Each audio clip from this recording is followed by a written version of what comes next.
Do you feel the vibes?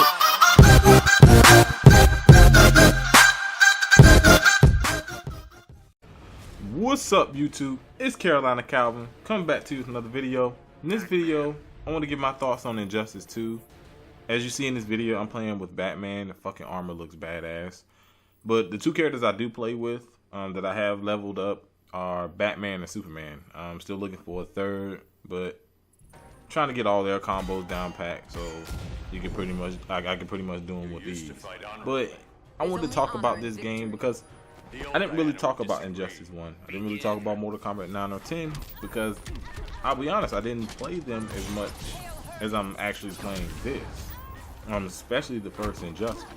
And I feel as though, yeah, the fighting mechanics are pretty much the same. You got enhanced attacks, you got clashes. The combos for majority of the characters that were in the previous game, like a Batman, like a Superman, a Flash, Green Lantern, Green Arrow, they're basically the same. So the fighting mechanic feels very similar, and obviously it's done on purpose so people can easily jump back into it and it immediately feels familiar to the Injustice games, to Mortal Kombat. Wow, I think Mortal Kombat's a little bit deeper in terms of you pick a character.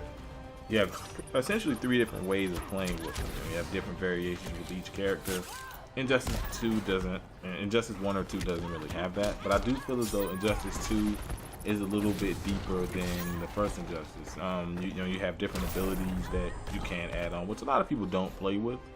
That was one thing that I had a huge issue with coming into this game, was the whole gear thing, and that was something that was shown in essentially the first trailer.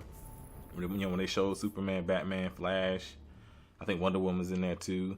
But they showed the gear system, and the gear system, after playing it, had the game since Tuesday, very addicting, and it works similar to an RPG.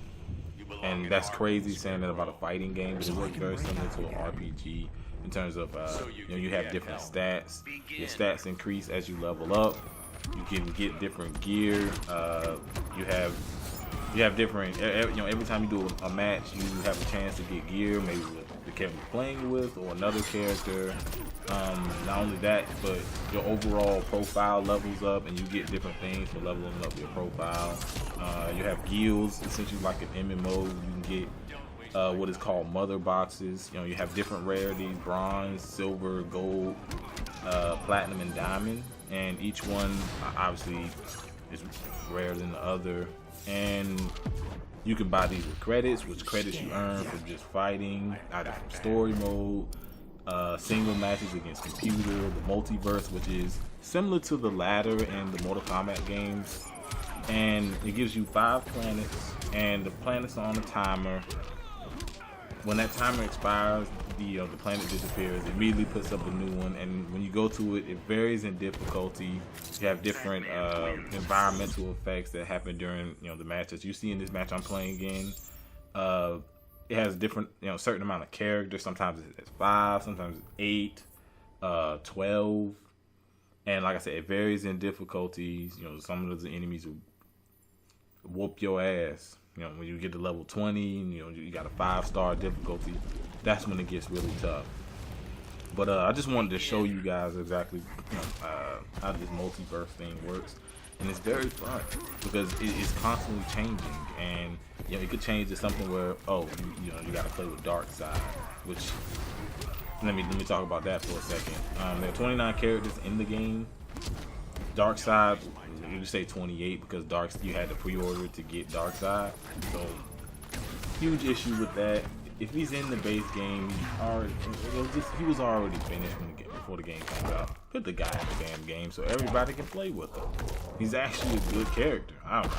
I've seen people that were really good with him, but that is a huge issue.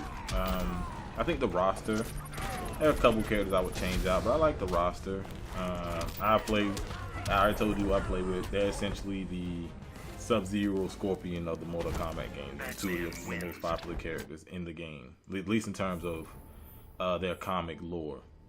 But back to the multiverse. Like I said, it changes, so it's normally not the same. different effects, and you can get mother boxes from it. It has different rewards depending on how well you do.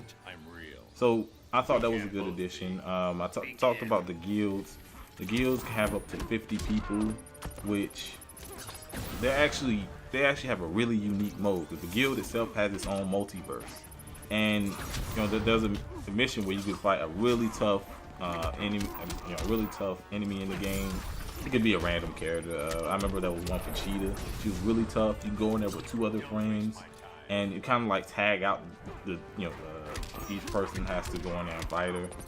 And the 2 people that are not fighting her can essentially assist the person that is fighting. So I think that's really unique. That's something they really didn't advertise. That is a really unique mode. Any issues with the game? Day one, they had a couple server issues, but I haven't experienced absolutely nothing since then. So that was probably just a launch thing when everybody was really jumping on the game. The game is amazing.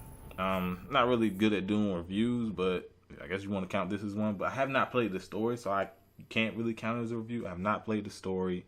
Most of what I've been playing is online matches against friends, multiverse. Just trying to learn different characters so I can get different gear for other characters. Also, DLC. 3 characters have already been announced.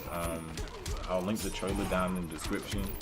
Starfire, Red Hood, which a lot of people wanted Red Hood in the game, and unfortunately another Mortal Kombat character in Sub-Zero, which I completely disagree with. You have so many DC characters that you can put in the game. You don't have to fill it with the Mortal Kombat characters. I hate it when they did it in the first Injustice, and in the first Injustice with Scorpion. But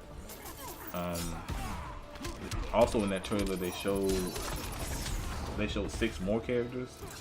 So they're gonna have different DLC packs, kind of like what they did, pretty much what they did with the first Injustice, what they did with Mortal Kombat 9 and 10.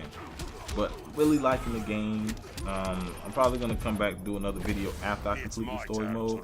But this is definitely a must-buy if you're a fan of fighting games. Hell, if you're a fan of just collecting gear, or DC fan of comics. But go out and get this game if you have any mild interest. It's for all types of people. Competitive, doesn't matter. But if you like this video, hit that thumbs up button and subscribe. Thanks for watching.